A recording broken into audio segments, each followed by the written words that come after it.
Muy buenas noches, Pastora Angélica. Mi nombre es José Anco. Les voy a hablar de los conflictos de familia en el caso de María y Sofía. La descripción de la problemática. El caso tiene que ver con abuso sexual dentro del núcleo familiar. Sofía quedó embarazada de su padrastro Juan. María, su madre, también está embarazada de Juan, pero ella no sabía que había este problema hasta que se enteró. El tipo de familia que tenemos en este caso es una familia reconstituida, que antes fue una familia monoparental, o sea, solo con la madre, por muchos años, ¿no? Ellos viven 2 años juntos ya. Y ahora, ¿quién dentro de la familia tiene el problema o conflicto? ¿Cuál es el rol de esta persona? Las 2 personas que tienen el conflicto serían Sofía, que es la hija porque fue abusada y tiene embarazo, y María, la madre, que ya estando embarazada se entera que su esposo violó y embarazó a su hija, ¿no? Esas serían las personas que tienen ahora el conflicto adentro. Ahora, los tipos de conflicto que se desarrollan en esta problemática son conflictos emocionales familiares tras el abuso sexual. En el caso de Sofía, por ejemplo, hay un conflicto relacional con su papá, una ruptura en esta relación, un conflicto emocional interno y externo por el embarazo y por la violación. También en el caso de María hay un conflicto en la relación marital porque está prácticamente rota, y también un conflicto interno por el embarazo de estar embarazada del que abusó de su hija y enterarse del embarazo de su hija también.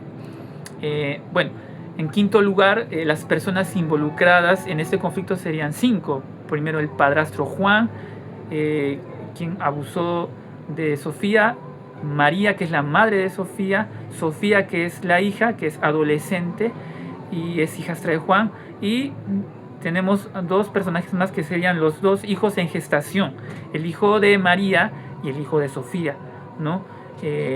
Una por embarazo, una relación marital, y el otro producto de la violación. Los síntomas que tenemos en este problema pues son la tristeza, el corazón desgarrado, los dolores físicos también que puede tener Sofía producto del embarazo, de la violación.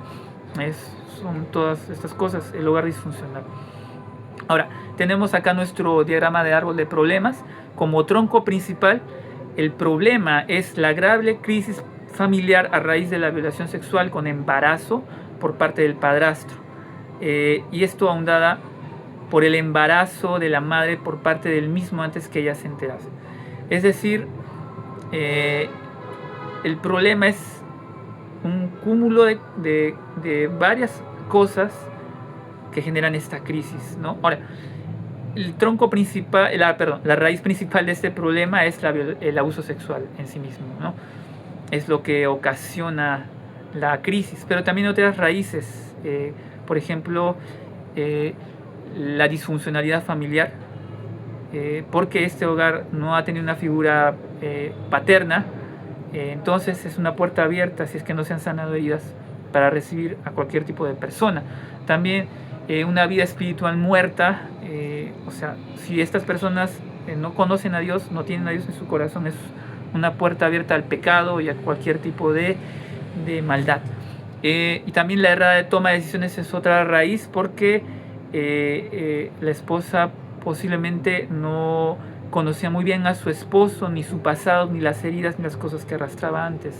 Eso hace muy posible el abuso sexual. Ahora, entre las consecuencias de esta raíz, a este tronco de grave crisis familiar, tenemos en las familiares y físicas, por ejemplo, el embarazo no deseado, que trae discriminación, los riesgos obstétricos por tener el embarazo a tan joven edad, el abandono de los estudios de Sofía, el cuidado que tiene que hacerle, el rechazo también de parte de María por el niño que tiene en su vientre. Puede haber un rechazo, una relación marital destruida y tener que afrontar 2 embarazos, ¿no? En las consecuencias psicológicas, pues la violación y los embarazos rechazados y no deseados pues generan estrés, ansiedad, depresión. Incluso si no se toman las decisiones correctas puede traer más violencia psicológica o sexual, rechazo también de otras personas y una sobrecarga emocional. En cuanto a las espirituales, hay un rechazo a Dios por todo lo que ha pasado. Se ve en muchos o en casi todos los casos culpa por las cosas que se debieron hacer, los conceptos cerrados de paternidad en el caso de Sofía y tal vez en María, y la falta de perdón. Todos estos problemas tienen un tronco y muchas raíces, ¿no? Ahora, preguntas que se podrían hacer para aclarar el conflicto. Obviamente esto tiene que ir paso a paso, y de preferencia una persona mujer, porque son mujeres las que son las involucradas en ese conflicto. Por ejemplo, a Sofía sería indagar sobre qué piensa sobre su papá, qué piensa sobre la paternidad, cómo fue tener un papá o si no lo tuvo, qué se siente, ahondar en esas heridas, qué piensa ella de Dios ahora, qué piensa de su mamá, cómo comenzó el abuso, y en el caso de María, por ejemplo, cómo conoció a su esposo, si le conoció bien antes de casarse, cómo es su situación espiritual, si ella cree en Dios, asistió a una iglesia antes, entre otras cosas, ¿no? Ahora, los versículos de sustento bíblico para aclarar el consejo, considero 3 versículos principales. Primero el Salmo 147:3, que dice que Jesús, Jehová, es el que sana a los quebrantados de corazón y venda las heridas. Segundo, Mateo 14:15, que habla del perdón, porque si ustedes perdonan a otros el mal que les han hecho, su Padre también que está en el cielo también les perdonará a ustedes, ¿no? Y el tercero, que es Jeremías 29:11, que yo sé los pensamientos acerca de ustedes que son más altos que mis pensamientos. Entonces, finalmente, para el desarrollo del consejo pastoral es necesario, número 1, llevarles a Jesús ambas, porque ellas necesitan salvación, necesitan tener al Salvador. Él es el pastor que venda las heridas, pero para que Él les pueda vender las heridas tienen que recibirle en el corazón, ¿no? En segundo lugar, muy importante es llevarles al perdón, que también va a ser un proceso difícil, pero hay que llevarles al perdón, porque si no perdonan, ellas no van a ser libres y no van a poder continuar el proceso que viene, no van a ser libres, ¿no? Y tercero, pues tomar las decisiones correctas, ¿no? Esta es una orientación muy importante. En el caso, por ejemplo, que hay que guiarles a denunciar el abuso, a seguir el proceso médico y legal por el abuso, porque es algo que no tiene que pasar.